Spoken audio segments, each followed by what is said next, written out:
அனைவருக்கும் வணக்கம்.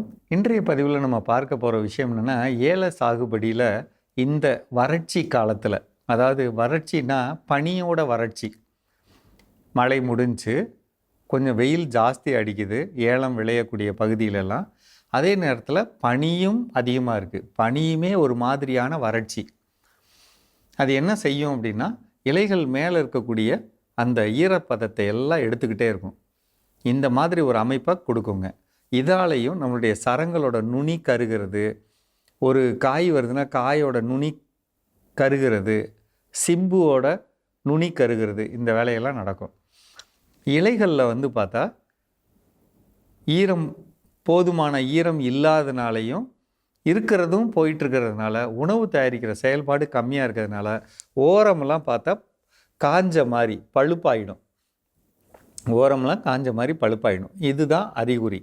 அதுக்கு காரணம் நம்ம தண்ணி கொடுக்கணும் அப்படிங்கிறது தான் அதோட அடிப்படை. கொஞ்சமாவது தரையில் தண்ணி ஊற்றிக்கணும். உதாரணத்துக்கு ஒரு 4 லிட்டர்லேருந்து 5 லிட்டர் தண்ணி ஊற்றிக்கணும் குறைஞ்சபட்சம். வாரம் அல்லது 3 நாளைக்கு ஒரு முறை, 5 நாளைக்கு ஒரு முறை, மண்ணை பொறுத்து ஊற்றிக்கணும். 1. 2வது, வாய்ப்பு கிடைக்கிறப்ப 100 லிட்டர் தண்ணியில் ஈயம் கரைசல் இருக்குன்னா 1 லிட்ரு, பஞ்சகாவியா அல்லது ஈயம் கரைசல் இருக்குன்னா 1 லிட்ரு, எது முடியுமோ அது கலந்து பயிர்களில் தெளிக்கணும் அப்படிங்கிறத மட்டும் மனசில் வச்சுக்கணும்.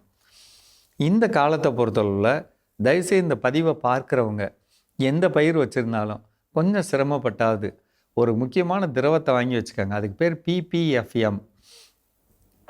இந்த பிபிஎஃப்எம்மோட முக்கியத்துவம் என்ன அப்படின்னா, அது ஒரு பாக்டீரியல் திரவம். நமக்கு ஒருவேளை மழையே கிடைக்காம ரொம்ப கருகள் வரக்கூடிய நிலைமையில் நம்ம பயிர் இல்லாமல் போகுதுன்னு வைங்க, கஷ்டப்பட்டு வளர்த்த சரம்லாம் காய போகுது அப்படின்னு ஒரு அமைப்பு இருந்தால், இந்த நேரத்தில் நீங்கள் என்ன செய்யணும்னா, முடிஞ்ச அளவுக்கு அந்த பிபிஎஃப்எம் அப்படிங்கிற திரவத்தை 100 லிட்டருக்கு 200 மில்லி கலந்து தெளிச்சுக்கிட்டிங்கன்னா, மாதம் ஒரு தடவை தெளித்தா கூட போதும். அப்போ உங்களுக்கு அந்த கருகள் குணமே வராது. அந்த மாதிரி ஒரு அமைப்பை கொண்டு வந்துக்கலாம். இது 2. 3வது, இந்த டைமில் நமக்கு பேன் தொல்லை, அதாவது சொரிக்காயின்னு சொல்லுவோம் இல்லைங்களா, அந்த பேன் தொல்லை இப்போ வர வாய்ப்பு இருக்குது. இந்த காலத்தில் அது இந்த வறட்சியில் தான் வரும். தண்ணி கம்மியாக இருக்கப்போ வரும். இதுக்கு நம்ம என்ன பண்ணிக்கணும்னா, இந்த 100 லிட்டர் தண்ணியில் நான் என்ன சொல்லியிருக்கேன், 1 லிட்டர் சூடோமோனஸ், 1 லிட்ரு மீனமிலம் அல்லது பஞ்சகாவியா, 200 மில்லி இந்த பிபிஎஃப்எம் இதை கொடுக்க சொன்னோம் இல்லைங்களா. இது கூட 1 லிட்ரு வெர்டிசீலியம் லக்கானி இதை கலந்துக்கணும். இதை மட்டும் கலந்துட்டு செஞ்சிட்டிங்கன்னா இந்த வறட்சியை பற்றி நீங்கள் மனசு கஷ்டப்பட வேண்டாம். இதை தாண்டி போயிடலாம். முடிஞ்ச அளவுக்கு 15 நாளுக்கு ஒரு முறை தெளிக்கலாம், அல்லது 12 நாளைக்கு ஒரு முறை தெளிக்கலாம், அல்லது 10 நாளைக்கு ஒரு முறை தெளிக்கலாம். நம்மளுடைய பண வசதி பொறுத்து, நம்மளுடைய தண்ணீர் வசதி பொறுத்து இதை செய்யலாம். தரையில் தண்ணி ஊற்றுறப்ப ஒருவேளை நீங்கள் இந்த பள்ளத்துக்குள்ளேருந்து தண்ணி எடுக்கிறோம் பார்த்தீங்களா, கிடை தண்ணின்னு சொல்கிறோம்ல, அந்த கிடை தண்ணியை பயன்படுத்துகிறப்ப இந்த டைமில் வெயில் ஏற ஏற அதில் அழுகல் கிருமிகளோட அளவு அதிகமாக வாய்ப்பு இருக்குது. அதை சரி பண்ண இந்த ட்ரைகோடர்மா விரிடி அப்படிங்கிற திரவத்தை மாதம் ஒரு முறை பயன்படுத்திக்கணுங்க. வாய்ப்பு கிடைச்சா 1 மாதம் விட்டு 1 மாதம் அல்லது ஒவ்வொரு மாதமும் பேசிலோமைசிஸ் இந்த ஒரு திரவத்தை கலந்துக்கங்க. நிறைய பேர் நான் சொல்லக்கூடிய இந்த வார்த்தைகள் புரியலை அப்படின்னு சொல்லி வருத்தப்படுறீங்க. என் நம்பரில் கேளுங்க, நான் உங்களுக்கு அந்த பேரெலாம் எழுதி அனுப்புகிறேன். அது எங்கே கிடைக்குங்கிறதும் சொல்கிறேன், வாங்கிக்கோங்க.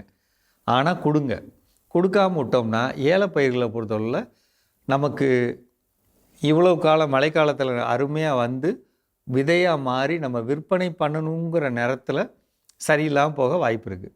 அதனால் இதை பண்ணிக்கணும்.